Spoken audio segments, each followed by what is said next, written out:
Friends, ഇന്ന് നമുക്ക് നല്ല അടിപൊളി ബീഫ് ഫ്രൈ എങ്ങനെ ഉണ്ടാക്കണമെന്ന് നോക്കാം.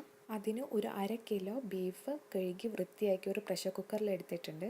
എന്നിട്ട് അതിലേക്ക് ഒരു 1/4 ടീസ്പൂൺ മഞ്ഞൾപ്പൊടി, ഒരു 1/2 ടീസ്പൂൺ മല്ലിപ്പൊടി, ഒരു 1/4 ടീസ്പൂൺ മുളക് പൊടി, ഒരു 1/4 ടീസ്പൂൺ ഗരം മസാല പൊടി, ഒരു 1/4 ടീസ്പൂൺ കുരുമുളക് പൊടി, പിന്നെ ആവശ്യത്തിന് ഉപ്പ്, ഇതെല്ലാം ഇട്ടിട്ട് നന്നായിട്ടൊന്ന് ഇളക്കി കൊടുക്കണം. ഞാൻ ഇവിടെ വെള്ളമൊന്നും ചേർക്കുന്നില്ല. വേണമെങ്കിൽ നിങ്ങൾക്ക് ഒരു 1/4 ഗ്ലാസ് വെള്ളം ചേർത്ത് കൊടുക്കാം. ഞാൻ ഡ്രൈ ആക്കി എടുക്കണ കാരണം ഇവിടെ വെള്ളമൊന്നും ചേർക്കുന്നില്ല. 2 വിസിലാണ് ഞാൻ അടിക്കാൻ പോകുന്നത്. 2 വിസിൽ അടിക്കുമ്പോഴത്തേക്കും എനിക്ക് കിട്ടുന്ന ബീഫ് നന്നായിട്ട് വെന്ത് കിട്ടും.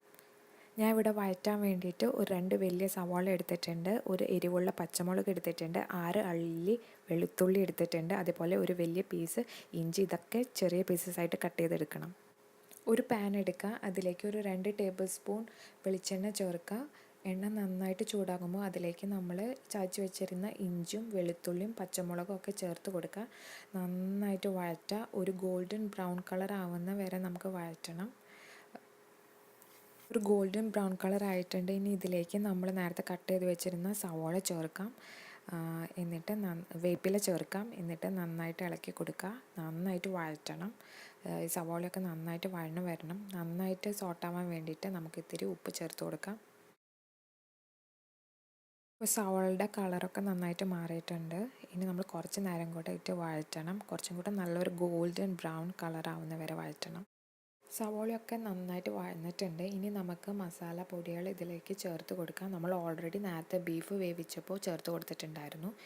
ഇനിയിപ്പോൾ ഒരു 1/4 ടീസ്പൂൺ മഞ്ഞൾപ്പൊടി, ഒരു 2 ടീസ്പൂൺ മല്ലിപ്പൊടി, ഒരു 1/2 ടീസ്പൂൺ മുളക് പൊടി, ഒരു 1/2 ടീസ്പൂൺ ഗരം മസാല പൗഡർ, ഇതെല്ലാം ചേർത്തിട്ട് ഒന്നുകൂടി ഒന്ന് ഇളക്കി കൊടുക്കുക.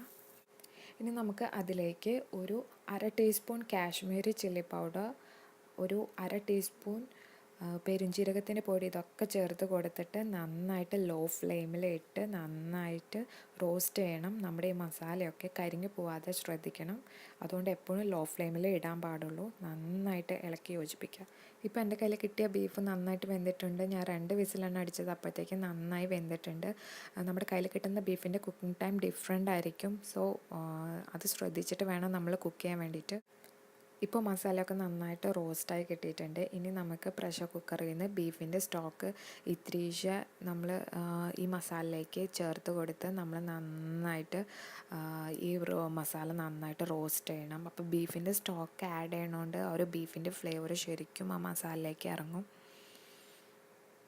ഇപ്പോൾ ബീഫിൻ്റെ മസാല റെഡി ആയിട്ടുണ്ട്. ഇനി നമുക്ക് അതിലേക്ക് നമ്മൾ നേരത്തെ വേവിച്ച് വെച്ചിരിക്കുന്ന ബീഫ് ചേർക്കാം.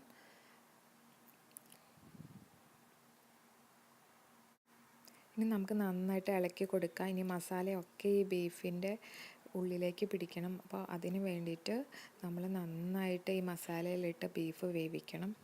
ബീഫിൽ മസാല പിടിക്കുന്ന നേരം കൊണ്ട് ഒരു 10-12 ചെറിയുള്ളി, 2 വെളുത്തുള്ളി, പിന്നെ കറിവേപ്പില എല്ലാം നമ്മൾ ചെറിയ പീസായിട്ട് കട്ട് ചെയ്ത് എടുത്ത് വെക്കണം.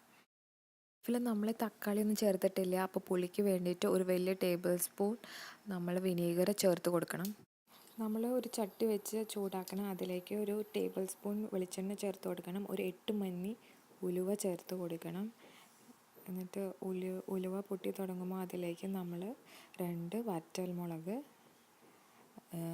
കറിവേപ്പില ചേർത്ത് കൊടുക്കണം. പിന്നെ നമ്മൾ നേരത്തെ കട്ട് ചെയ്ത് വെച്ചിരുന്ന ഉള്ളിയും വെളുത്തുള്ളിയും ചേർത്ത് കൊടുക്കണം. എന്നിട്ട് നന്നായിട്ട് വഴറ്റണം. നല്ലൊരു ഗോൾഡൻ ബ്രൗൺ കളർ ആവുന്ന വരെ നമ്മൾ ഈ ഉള്ളിയും വെളുത്തുള്ളിയൊക്കെ നന്നായിട്ട് വഴറ്റണം. ഇപ്പോൾ ബീഫൊക്കെ നന്നായിട്ട് ഡ്രൈ ആയി വന്നിട്ടുണ്ട്. നിങ്ങൾക്ക് ഏത് പരുവത്തിന് വേണമെന്ന് വെച്ചാൽ അതുപോലെ എടുക്കാം. എനിക്ക് കുറച്ചും കൂടെ ഡ്രൈ ആവണം, നന്നായിട്ട് ഡ്രൈ ആക്കി എടുക്കണം. അപ്പോൾ അതിന് വേണ്ടിയിട്ടാണ് ഞാൻ വെയിറ്റ് ചെയ്യണത്. ഇപ്പോൾ ബീഫൊക്കെ നന്നായിട്ട് ഡ്രൈ ആയി വന്നിട്ടുണ്ട്. ഇനി നമുക്ക് ഈ ഒരു പാകത്തിന് എടുക്കാം. അപ്പോൾ ബീഫ് ഫ്രൈ നമ്മുടെ റെഡി ആയിട്ടുണ്ട്. ഇനി അതിലേക്ക് നമ്മൾ നേരത്തെ വഴറ്റി വെച്ചിരുന്ന ഉള്ളി, വെളുത്തുള്ളി, വറ്റൽമുളക് മിക്സ് നമുക്കിതിലേക്ക് ചേർത്ത് കൊടുക്കാം.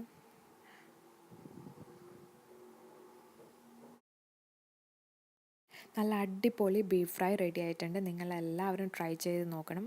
എൻ്റെ ഈ റെസിപ്പി ഇഷ്ടമായിട്ടുണ്ടെങ്കിൽ നിങ്ങൾ ലൈക്ക് ചെയ്യണം, എൻ്റെ ചാനൽ സബ്സ്ക്രൈബ് ചെയ്യണം. താങ്ക്